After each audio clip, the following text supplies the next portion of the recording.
Hi guys, welcome back to my channel. Today what I'm doing is a talk about if you're getting ready to sell a horse, what paperwork do you need to get together?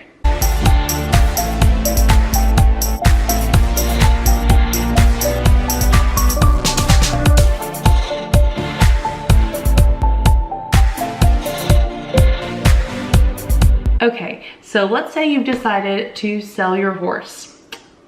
That is a kind of a big undertaking. So now you can sell them on your own, or you can actually use a horse broker. I've never done that, so I don't want to give any kind of tips on that, but there is those options. So if you do want to check into that option, if you don't want the stress of selling a horse yourself, it doesn't have to be stressful though. Let's start doing your paperwork. You need to have an idea what your list price is, like how much you're going to try to sell the horse for, like on your ad, but also what your like bottom dollar will be. So you need to already have that decided before someone comes to look at your horse. So let's say you put your horse up for sale, okay? And then you have someone say they're wanting to come look at it. So they will come out to your property, usually, to go ahead and try out your horse. So now this all depends on what all you want to do with the horse. And sometimes people buy it sight unseen. I've now had a few people from just a good video, they wanted to buy the horse, they just showed up, checked on the horse, and then just put it on the trailer and go. Again, it all just kind of depends. Most of the time though, people do want to try out the horse when they first get there. So this is something that I definitely suggest. I don't always do because I kind of just read the situation, but you would want them to fill out a liability waiver, just to sign that if something happens, because this is riding a horse and you know things can happen, that if something happened and they fell off and they got hurt, that you would not be liable. If you're very concerned about that, do check with your lawyer or your local attorney about a liability waiver, but that is something you can definitely look into. There are free principles online. Again, I don't know how well that would go up in a court of law. That's just something that I'm trying to start implementing myself, just to protect myself, even though I tend to forget and don't really do that because I just get caught up talking and stuff like that, and I'm like, ooh, I should have had that done, because I have had someone fall off before, because I had one person come to my house and hopped on the horse, took off on a run, and they just fell off, and I'm like, what just happened? They're like, oh, I didn't know how to stop, so I just jumped. You're like, yikes. So now, from now on, I have them sign a liability waiver. And I do have them right in the arena now, only in the arena because of things like that. So you have that first. Next, let's say that they decide to go through with the sale and you guys haggle the price and you agree upon a price. You will then probably need to decide like a time for them to come back and pick up the horse, unless they brought a trailer with them. So kind of fast forward to when they're picking up the horse and you're finishing the transaction. So you will need to have now these are all things you don't necessarily have to have. You know, depending on the price of the horse, if it's a $200 horse, they may just hand you $200 cash and you just hand them the horse and be like, here you go. It's a $30,000 horse, a lot more goes into that. So it all just depends on the price of the horse and what you feel comfortable with. But this is just what I use, is a bill of sale is always kind of helpful. Especially if your horse is not registered, it kind of helps to protect yourself there. But I would just have a bill of sale, and again, there's plenty of printables. I think there's some on equine.com of what you could use for those. Just Google horse bill of sale and there'll be some of them up there. But include in there what the price was, when that happened, your address and your and that seller's address, and then you just have both people sign it, and that would be your bill of sale. Need to be possibly on the bill of sale, or a separate piece of paper itself is about a pre-purchase exam, and that would usually have been discussed during the haggling time, and again depends on the price of your horse, but some people want to go through with a pre-purchase exam with the vet before purchasing the horse. And again, most time you have the buyer usually does that, but do not assume. Like, you need to talk to them before you go through and do the exam. Like, you need to for sure know who is paying for what and how much of a pre-purchase exam are you going to get. So basic ones would be like the flexion test, just a general health. You could also have a lameness exam. You go all the way up to x-rays. So it's a huge gamut of options for a pre-purchase exam. So that's something that I would just go ahead and have paperwork filled out for that, as well as what I would be willing to pay for it out of pocket, because if it goes poorly, then a lot of times the sale will not go through. So that's something just to keep in mind with that. But so yeah, so you need a liability form, you need a bill of sale, a pre-purchase exam form, like be ready to go.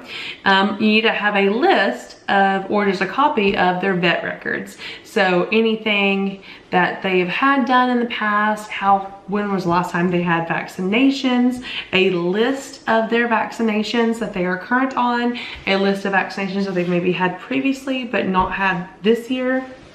So all that is really good to have for that new buyer, so that they would have the history of the horse. Next, you need to have a Coggins. Now this is pretty wide known that you do need to have a Coggins pulled on each horse every year, just to make sure that they are clear of that. Plus, if they're gonna cross state lines, they would need to have that. So you need to have a Coggins. If they're crossing state lines, you typically need to have a health certificate from a vet. That costs about $25. I would not get one until someone has decided to purchase the horse, because then that can be discussed with the pre-purchase exam price, and you would just do it during that. So you could kind of put that onto your pre-purchase exam paperwork, just kind of work that out. But if you do get a health certificate, make sure you have that. Also have a copy of the pre-purchase exam. Or let's say you end up paying for a pre-purchase exam, then you'd want to have a copy of that. So if the buyer decided not to buy it, you would have that copy to give to the next buyer if they are interested. Okay, next, again, a lot of these are not necessarily requirement, is that you get a list of your vaccines that they have, especially helpful for them if they're going to a boarding barn. A list of your farrier, like the last time the farrier came out, and your farrier's name and phone number, and that way in case they wanted to, and also what they did, like a trim, just front shoes, what size of shoe. All of those are really helpful when you're first buying a horse, and that way you don't have to go through the guess and check period. Feeding, and then the feeding schedules, like how much feed are you feeding and what feed. Super important, so that whenever they transition, they may transition to a different feed, but by knowing that, they can, what I usually like to do is give with the new buyer about 2 servings, like 2 feedings of my feed that I feed, and that way I'll feed them that day before they leave, and then the next day they can feed about 3/4 of my feed and 1/4 of theirs, and just slowly incorporate the new feed, so then that way they're not just switching the feed too soon and causing colic, especially when you're going to a new location. So that's something good to know.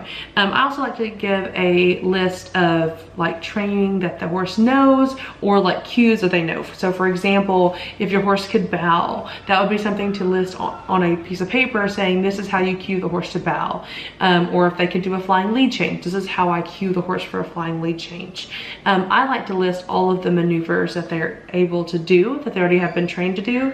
Also all the training exercises I have done. They might not ever look at that, but at least that way they know this horse knows it. I don't have to teach it from scratch. Next, is kind of a little bit separate, is a trial. Some people want to do like a 7-day trial with the horse before they officially purchase the horse. I do not do that myself, just because sometimes they go very far away. Something could happen in transport. Once they get to the new location, if the new owner doesn't know how to properly take care of a horse or something, they could end up taking bad care of my horse and then just giving it right back to me. So I do like to do a buyback contract. So if they decide to sell the horse, they're supposed to give me first chance to purchase back. I've had one person sell the horse and they did not do that. So I guess if I push that in like the court, I could, but that kind of here or there, and I do know the new owners and they're fine. So that's fine that they didn't, but you could do that to kind of help, and it helps promote how much you do care for the horse. But a trial I don't like to do, but if you do want to do that, make sure you have a paperwork about that. Again, Google some forms on those to help you as well. Next is lease. You may be wanting to lease your horse instead of just sell them, because maybe you want to keep them forever. For example, one of my personal horses I would like to lease out because he's no longer competition sound, but he's still sound enough to do trail riding and family type riding. So I would like to find him either a cheap lease or maybe a free lease, but that where they could not sell him. So I would like to get something like that together. But that again would be on a kind of a paper for that, and it'd be kind of straightforward on what the lease agreement was. And it's either by month or by year, typically with leases. And finally, just the horse's papers. So if they're registered, then have their registry number as well as their actual original papers. I would probably keep a copy of their papers, just so that you have a record that that was a horse you had in your possession. And if you are doing a registered horse, remember you're supposed to be doing a transfer of ownership. What you could do is just fill out the transfer of ownership paperwork and send it with the new owner, and then they could file it. Then that would be on them as far as the cost to transfer the ownership. It's usually not bad though. It's between 25 and 50 per deciding of the breed. The only problems I've seen in the past is, let's say a horse has been changed hands a bunch, and if people have not transferred ownership, it's hard to trace back all the previous owners. So there is a little bit of issue with that. But in general, those are the things you need. I know that's a bunch. That's like, to me, worst case scenario of all the things you could have. But I kind of feel like, you know, more is better. Whenever you're handing, I just have a little folder and just get a folder on it, and then I put a picture of the horse on the outside of it, or actually my logo of my barn on the outside of it, and that is what I give with my new owners. I also like to usually make a stall sign, just for fun, with the horse's name on it to give to the owner as a gift as well. And sometimes the horse comes with the halter or something if it has its name on it. So any of those things are great for new buyers with their new horse. So that is what I have as far as paperwork for when I am getting ready to sell a horse. So I hope this was helpful. Please comment down below anything you think I've missed, or any other tips you have for selling a horse and making it as seamless and easy as possible. So thank you so much for watching. Make sure you hit like and subscribe so you never miss an episode. God bless, be adventurous, and I'll see you next time. Bye.